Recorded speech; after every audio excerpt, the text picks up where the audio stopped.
Bonjour, donc aujourd'hui nous allons présenter notre projet Excel, donc moi, Johan Gâteau et mon collègue. Timothée de Frumicourt. Et donc pour commencer, nous allons vous présenter notre tableau prévisionnel. Donc comme vous pouvez le voir, il est divisé en deux parties. La première partie qui va de code jusqu'à la date prévisionnelle, puis la seconde de la date début réel jusqu'à la fin. Et donc dans cette première partie, l'utilisateur a pour possibilité une petite liste pour choisir son code de tâche qui va de lui-même remplir le libellé de tâche en fonction de ce code. Ensuite, il doit sélectionner sa ressource. Puis, ensuite, il peut choisir sa date de début prévisionnelle et sa date de fin prévisionnelle, tout en définissant la durée prévisionnelle de sa tâche, c'est-à-dire combien de temps elle va durer. Ensuite, je vais laisser la place à mon collègue pour vous expliquer la deuxième partie. Donc nous passons au tableau de suivi. Le tableau de suivi, on pourrait le diviser en deux parties. Les parties dont les en-têtes de colonne sont en rouge sont des calculs qui sont faits automatiquement par rapport aux données que nous avons entrées.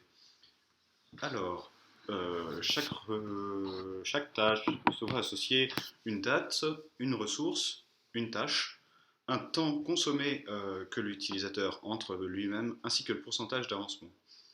Le reste du tableau est calculé par des formules que nous avons choisies. Je vais par exemple vous expliquer comment se passe le calcul du dépassement du temps réel sur le prévu. Alors, je vais modifier la donnée pour entrer un chiffre exagéré au point que nous allons avoir plusieurs indicateurs qui vont s'allumer. Alors, comme on peut le voir, le dépassement de quota, le quota, nous l'avons fixé à 7 heures par jour, donc évidemment l'utilisateur a dépassé son quota. Ce quota se calcule aussi lorsque l'utilisateur entre une consommation de temps sur plusieurs tâches pour une même journée. Voilà. D'un autre côté, le dépassement du temps réel sur le prévu qui s'allume pour toutes les lignes concernées. Alors, on peut regarder sur le prévisionnel. Évidemment, la durée prévisionnelle était choisie de 200 heures. Donc, comme on le remarque sur notre tableau, ici, on a un dépassement dans cette case. Voilà. De plus, le tableau nous permet de mesurer le temps réellement consommé par tâche. Il permet aussi d'obtenir, au fil de la saisie, le temps cumulé par ressource. Il permet aussi d'être averti si le temps alloué à la tâche est dépassé. De même, on peut aussi remplir le pourcentage d'avancement qui sera reporté sur le tableau prévisionnel comme on le voit ici. Voilà. Le pourcentage d'avancement est donc reporté, comme je le disais, sur le tableau prévisionnel. Quand il est à 100%, il induit une date de fin réelle qui est automatiquement choisie. Euh, Évidemment, quand la tâche est à 100%, le temps restant est à 0 et la durée réelle est indiquée.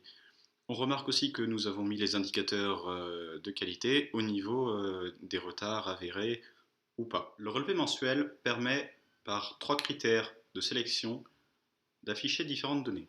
Par exemple, si nous sélectionnons Johan, nous allons afficher simplement les tâches où Johan a travaillé. Nous remarquons que dans le cadre somme, il y a le cumul des heures qu'il a effectuées, ainsi que le coût total de son travail. Nous pouvons supprimer les critères de recherche et afficher ainsi toutes les données. Si nous sélectionnons par exemple le mois de février, nous affichons simplement les données concernant le mois de février. Le relevé dynamique mensuel, c'est le même relevé que le relevé mensuel, mis à part que nous avons utilisé un tableau croisé dynamique. Et de cette façon, nous présentons les ressources et les tâches, ainsi que les sommes, enfin, que toutes les données en fait finalement, de la même façon que le relevé mensuel, mis à part que c'est sous une disposition différente, mais nous gardons quand même nos trois critères de sélection que nous retrouvons ici. Par exemple, si je veux sélectionner simplement le mois de mars, je peux décocher et n'apparaît que le mois de mars. Voilà, je vous laisse voir. On peut aussi fermer cette sélection et la supprimer aussi aisément. Si je veux sélectionner par exemple qu'une seule ressource, je peux très bien le faire en ne sélectionnant que Timothée. Voilà. Alors celui-ci permet, en fonction du mois, de l'année, Ensuite, en fonction des tâches, de se rendre compte à quelle période il y a eu de l'activité. On peut remarquer ici, en fonction du prévisionnel et du réel, que les durées ne sont pas les mêmes, effectivement, puisqu'elles sont remplies de façon différente. Le prévisionnel est rempli à l'aide du suivi, la feuille prévisionnelle, et le réel par la feuille de suivi. Pour finir, les dates clés. Voici un résumé des dates clés du projet entre les dates prévisionnelles de début et de fin et les dates réelles de début et de fin du projet. Nous avons aussi exprimé en jours la durée réelle du projet, les écarts entre les débuts et fins prévisionnels et réels du projet. Je vous remercie de votre attention au nom de Johan et de moi-même et je vous souhaite une bonne analyse de notre travail.